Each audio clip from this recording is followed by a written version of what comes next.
കണ്ടോ? കുൽത്തുല, ഞാൻ പെണ്ണ് കണ്ടിട്ടില്ല. അവിടെ നിന്ന് പറഞ്ഞു ഫന്ദുറിയിലേഹ, പെണ്ണ് കാണണം. ഫൈനഹു അഹ്റാ അൻ യുഗ്ദിമ ബൈനകുമാ, നിങ്ങളുടെ ഇടയിൽ ഉള്ള ബന്ധം കൂടുതൽ സുദൃഢമാക്കുവാൻ അത് സഹായകമാണ്. അതുകൊണ്ട് നീ പോയി പെണ്ണ് കാണണമെന്ന് മഹാനായ റസൂലുള്ളാഹി സ്വല്ലല്ലാഹു അലൈഹി വസല്ലം നിർദ്ദേശിക്കുന്നു. ഇമാം മുഹമ്മദ്, ഇമാം തുർമുദി, ഇമാം നസായി, ഇബ്നു മാജ, ദാരിമി എന്നീ പ്രശസ്ത പ്രമുഖ ഹദീസ് പണ്ഡിതന്മാർ റിപ്പോർട്ട് ചെയ്തിട്ടുള്ള ഹദീസാണ്. അപ്പോൾ പെണ്ണ് കാണണം, പെണ്ണ് കാണണം. പെണ്ണ് കാണണം എന്ന് പറഞ്ഞാൽ ആർക്കൊക്കെ കാണാം? മകന് പെണ്ണ് കാണാൻ വാപ്പ പോകുക, തിരക്കേടില്ല. മകനൊരു പോത്ത് വാങ്ങാൻ വേണ്ടി പോവുകയാണെങ്കിൽ വാപ്പ പോയി കാണാം, അല്ലേ? മകന് വല്ല വേറെ സാധനം വാങ്ങാൻ വേണ്ടി പോവുകയാണെങ്കിൽ വാപ്പക്ക് പോയിട്ട് കാണാൻ വേണ്ടി പോവാം. മകൻ്റെ പെണ്ണ് കാണാൻ വാപ്പ പോകുന്നു, നാണം കെട്ട ഏർപ്പാട്. ചിലത് എനിക്ക് പിടിച്ചിട്ടുണ്ട്, നിനക്ക് പിടിച്ചിട്ടില്ല എന്ന് വരെ ചെന്നപ്പോൾ വിവാഹം നടക്കാതിരിക്കാൻ പറ്റില്ല. ഞാൻ നോക്കിയിട്ട് നല്ല പെൺകുട്ടിയാണ് നീ കല്യാണം കഴിക്കുന്നത്, ശാഠ്യം പിടിക്കുന്ന ചില വിഡ്ഢികളായ പിതാക്കന്മാരുമുണ്ട്. വാപ്പക്ക് വേണ്ടിയാണെങ്കിൽ വാപ്പക്ക് നോക്കാം, മകന് വേണ്ടിയാണെങ്കിൽ മകനാണ് പെണ്ണ് നോക്കി സെലക്ട് ചെയ്യേണ്ടത്. ഇല്ല, മകന് വേണമെങ്കിൽ ഉമ്മയെയോ പെങ്ങളെയോ ഒക്കെ വേണമെങ്കിൽ പറഞ്ഞേക്കാം. പോയിട്ട് എങ്ങനെയുണ്ട്, നിറം എങ്ങനെയുണ്ട്, വലിപ്പം എങ്ങനെയുണ്ട്, വയസ്സെങ്ങനെയുണ്ട്, വിദ്യാഭ്യാസം എങ്ങനെയുണ്ടെന്നൊക്കെ ചോദിച്ച് അന്വേഷിച്ച് കണ്ടുവരാൻ ബദൽ കാണാവുന്ന ആളുകളെ പറഞ്ഞേക്കാം. അന്യപുരുഷന്മാർക്ക് കാണാൻ പറ്റുകയില്ല. ഒരു പുരുഷന് ഒരു സ്ത്രീയെ കാണാൻ പറ്റുകയില്ല, സ്ത്രീക്ക് പുരുഷനെയും കാണാൻ പറ്റുകയില്ല എന്നത് ഇസ്ലാമിൻ്റെ കാർക്കശ്യമുള്ള നിയമമാണല്ലോ. ഖുല്ലിൽ മുഅ്മിനീന യഗ്ളൂ മിൻ അബ്സാരിഹിം വയഹ്ഫളൂ ഫുറൂജഹും, വിശ്വാസികളായ ആളുകളോട് അവരുടെ കണ്ണുകൾ ചിമ്മിക്കളയണമെന്ന്, അഥവാ അന്യ സ്ത്രീകളെ നോക്കരുതെന്നവരോട് പറയണം. അങ്ങനെ പറഞ്ഞാൽ യഗ്ളൂ മിൻ അബ്സാരിഹിം, അവർ കണ്ണ് ചിമ്മിക്കൊള്ളും.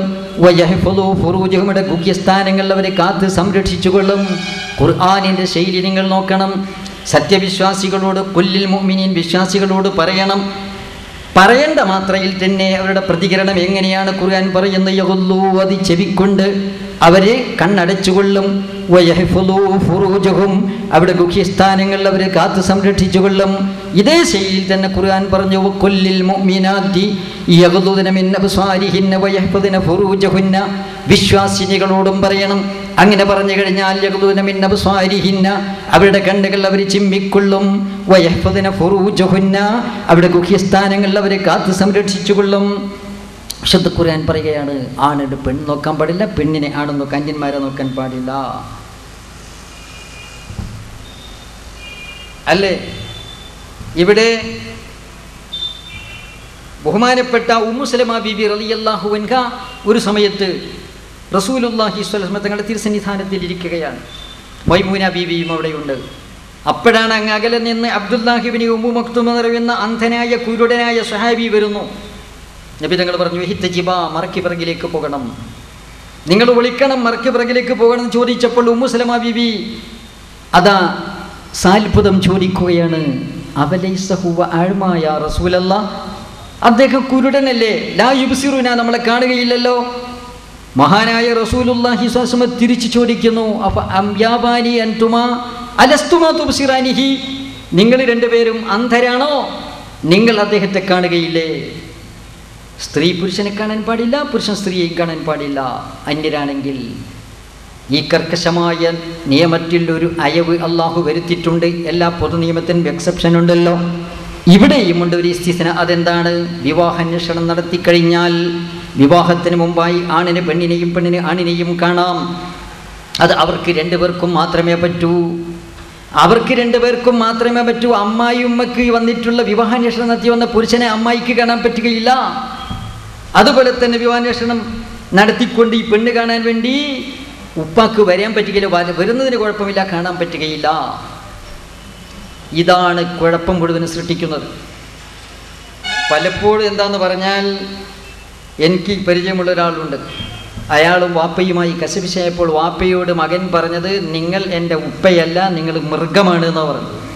എന്താ കാരണം? കല്യാണം കഴിച്ചു കൊണ്ടുവന്നപ്പോൾ അവിടെ ചില പറയാൻ പറ്റാത്ത ബന്ധങ്ങൾ മരുമകളും അമ്മൂസിനും തമ്മിലുണ്ടായി. എന്തുകൊണ്ടാണ് ഇത് ഉണ്ടാകുന്നത്? വിവാഹം നടക്കുന്നതോടുകൂടി പിന്നെ സ്വന്തം മകളായി. മനുഷ്യന്മാർക്ക് മകൻ്റെ ഭാര്യ എന്ന് പറയുന്നത് ശരിയായ മനുഷ്യപ്രകൃതമുള്ളവന് സ്വന്തം മകളാണ്. മകളെപ്പോലെ മാത്രമേ കാണുകയുള്ളൂ. 99.4% ആളുകൾക്കും അങ്ങനെ തന്നെ.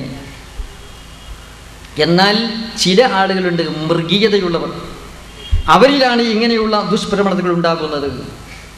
ഇതിന് ഒരു പ്രധാന കാരണവും കൂടിയുണ്ട്. എന്താ? മകൻ്റെ പെണ്ണ് കാണാൻ വേണ്ടി ആരാ പോകുന്നത്? വാപ്പ കാണാൻ പോകുന്നു. വാപ്പയ്ക്ക് ഇഷ്ടപ്പെട്ടു, നന്നേ ഇഷ്ടപ്പെട്ടു.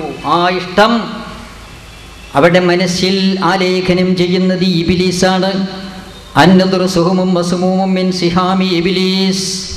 ഇബിലീസിൻ്റെ വിഷലിപ്തമായ അസ്ത്രങ്ങളിൽ ഒന്നാണ് നോട്ടമെന്ന് പറയുന്നത്. അപ്പോൾ അഭിഹിതമായ നോട്ടം കൊണ്ട് മനസ്സിൽ ആലേഖനം ചെയ്യപ്പെട്ട പ്രണയമോ അല്ലെങ്കിൽ ലൈംഗികമായ വികാരമോ ആണ് പിന്നീട് തലപൊക്കുന്നത്. അതുകൊണ്ട് ഈ അഭിശപ്തമായ ഈ ദുസ്വഭാവം ഉണ്ടാക്കുന്നതിന് കാരണമായി തീരുന്നൊരു കാര്യവും കൂടിയാണിത്. അതുകൊണ്ട് മകൻ്റെ പെണ്ണ് വിവാഹാന്വേഷണക്കാലത്ത് നിക്കാഹ് നടക്കുന്നതിന് മുമ്പ് ഉപ്പയ്ക്ക് കാണാൻ പറ്റുകയില്ല. നമ്മളൊക്കെ ചെയ്തു വരുന്നതല്ലേ, നമ്മൾ ചെയ്യുന്നതൊക്കെ അല്ലാഹ് അംഗീകരിക്കല്ലാതെ അള്ളാഹുവും റസൂലും പറയുന്നത് നമ്മൾ അംഗീകരിക്കാൻ പറ്റുമെന്ന് ചിന്തിക്കുന്നവരുണ്ട് അല്ലേ? നമ്മളൊരു കാര്യം നടപ്പിൽ വരുത്തി ആചാരമായി കഴിഞ്ഞാൽ പിന്നെ അതിന് മസല ഉണ്ടാക്കുക, അള്ളാഹും റസൂലും അത് അംഗീകരിക്കുക. അപ്പം എന്തായി? അള്ളാഹു നമ്മളനുസരിക്കല്ല. ദീനുൽ ഇസ്ലാം എന്ന് പറഞ്ഞാൽ നിരുപാധികമായി അള്ളാഹുവിനെ അനുസരിക്കുക. അതാണ് ദീനുൽ ഇസ്ലാം എന്ന് പറയുന്നത്. നമ്മളെ അള്ളാഹു അനുസരിക്കുകയല്ല അല്ലേ? ഖുർആൻ എന്ത് പറഞ്ഞു, പറഞ്ഞെടുത്ത് നമ്മൾ നിൽക്കുക. വക്കാന വഖാഫൻ ഇൻ ദ കിതാബില്ല. ബഹുമാനപ്പെട്ട സയ്യിദുന ഉമറുൽ ഫാറൂഖ് റളിയല്ലാഹു അൻഹു, വീരശൂര പരാക്രമി, കൈസറമാരെ കിടിലം കൊള്ളിച്ച ധീരനായ ഭരണാധിപൻ ഉമർ എന്ന് കേട്ടാൽ പിശാച് പോലും നെട്ടിപ്പോകുന്നു. ഇന്നക ലൻ തസ്ലുക ഫജ്ജൻ ഇല്ലാ സലക ശൈത്വാനു ഫജ്ജൻ ഗൈറ ഫജ്ജിക്. മഹാനായ മുഹമ്മദുർ റസൂലുള്ളാഹി സ്വല്ലല്ലാഹു അലൈഹി വസല്ലം തങ്ങൾ പറഞ്ഞു, ഉമറേ, നീ ഒരു വഴിയിൽ പ്രവേശിച്ചാൽ ആ വഴിയിലേക്ക് പിന്നെ പിശാച് പ്രവേശിക്കുകയില്ല, വഴി മാറിപ്പോകും. അത്രമാത്രം ഗാംഭീര്യമുള്ള വ്യക്തിത്വത്തിൻ്റെ ഉടമയാണ് സയ്യിദുന ഉമറുൽ ഫാറൂഖ് റളിയല്ലാഹു അൻഹു. അങ്ങോർ ഖുർആൻ കേട്ടാൽ ഖുർആനിൻ്റെ മുമ്പിൽ നമ്രമൗലിയാകുകയും നമ്രശിരസ്കനാകുകയും തൻ്റെ അഭിപ്രായം തോട്ടിലേക്ക് വലിച്ചെറിയുകയും ചെയ്യുക പതിവായിരുന്നു. ദേഷ്യം പിടിച്ചാൽ ഉമർ തങ്ങൾ ദേഷ്യം പിടിച്ചാൽ അവിടെ തണുപ്പിക്കാനുള്ള വെള്ളം ഖുർആനായിരുന്നു. ഒരു ദിവസം മദീനയിലെ മിമ്പറിൽ വെച്ചുകൊണ്ട് അവിടെ നിന്ന് പുരുഷന്മാർ വിവാഹമൂല്യം മഹർ കൂട്ടിക്കൊണ്ടുവരുന്നതിന് എതിരിൽ ദോഷാകുലനായ മഹാനായ ഉമർ ഫാറൂഖ് റളിയല്ലാഹു അൻഹു അതിനെ നിയന്ത്രണം ഏർപ്പെടുത്തുകയുണ്ടായി. അങ്ങനെ മഹർ എന്ന് പറഞ്ഞാൽ 10 ദിർഹമിൽ കുറയാതിരിക്കുകയും 500 ദിർഹമിൽ കൂടാതിരിക്കുകയും ചെയ്യുക എന്നത് സുന്നത്താണ്. പക്ഷേ പെണ്ണിനെ എത്രയും ആവശ്യപ്പെടാം, എത്രയും കൊടുക്കുകയും ചെയ്യാൻ ലിമിറ്റില്ലല്ലോ. അപ്പം അതങ്ങനെ കൂടിക്കൂടി വരുമ്പോൾ ദരിദ്രരായ ആളുകൾക്ക് വിവാഹത്തിന് പ്രയാസമാകുമെന്ന് കണ്ടുകൊണ്ട് ബഹുമാനപ്പെട്ട സയ്യിദുനാ ഉമർ ഫാറൂഖ് റളിയല്ലാഹു അൻഹു ചെറിയൊരു ലിമിറ്റ് ഏർപ്പെടുത്തി. വിവരം കാട്ടുതീ പോലെ നാട്ടിലേക്ക് പരന്നു. പെണ്ണുങ്ങൾ ഇളകി മറിഞ്ഞു. ഒരു സ്ത്രീ ബഹുമാനപ്പെട്ട ഉമർ ഫാറൂഖ് റളിയല്ലാഹു അൻഹുവിനെ നേരിട്ടു. പോകുന്ന വഴിമധ്യേ ബഹുമാനപ്പെട്ട ഉമർ ഫാറൂഖ് റളിയല്ലാഹു അൻഹുവിനെ സമീപിക്കുകയാണ്. നിങ്ങൾ ഒരു ഉത്തരവ് പുറപ്പെടുവിച്ചതായി കേട്ടു, മഹർ കൂട്ടാൻ പാടില്ലെന്ന്. ഖുർആനിൽ അല്ലാഹു പറഞ്ഞത് നിങ്ങൾക്ക് ഓർമ്മയില്ലേ? വഇൻ അറത്തും ഇസ്തിബ്ദാല സൗജിൻ മക്കാന സൗജിൻ വആതൈതും ബിഹിദാഹുന്ന ഖിൻത്വാറൻ ഫലാ തഖുദൂ മിൻഹു ശൈആ.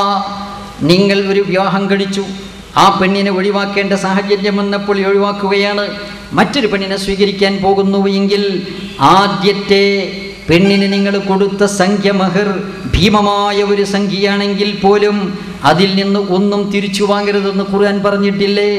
കൊടുത്ത സംഖ്യ ഭീമമായ സംഖ്യയാണെങ്കിലും തിരിച്ചു വാങ്ങാൻ പാടില്ലെന്ന് പറഞ്ഞതിൻ്റെ ധ്വനി ഭീമമായ സംഖ്യ ആവശ്യപ്പെടാമെന്നും കൊടുക്കാമെന്നുമല്ല വാങ്ങാമെന്നുമല്ലേ?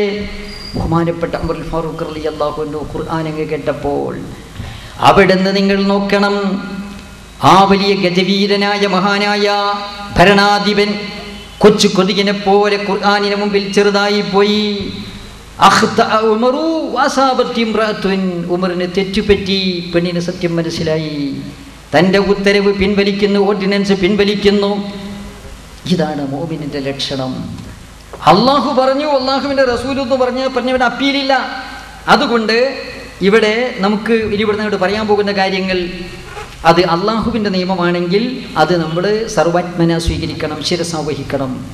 അവിടെ പിന്നെ നമ്മുടെ ഇഷ്ടാനിഷ്ടങ്ങൾക്ക് യാതൊരു സ്ഥാനവുമില്ല. പെണ്ണ് കാണുന്നത് വിവാഹാഷണം നടത്തിയ പുരുഷനും പ്രതിശ്രുത വധുവിനും മാത്രമാണ് അനുവദിക്കപ്പെട്ടിട്ടുള്ളത്. അവൾക്ക് തിരിച്ചും കാണാം, അവിടുന്ന് അങ്ങോട്ടും കാണാം.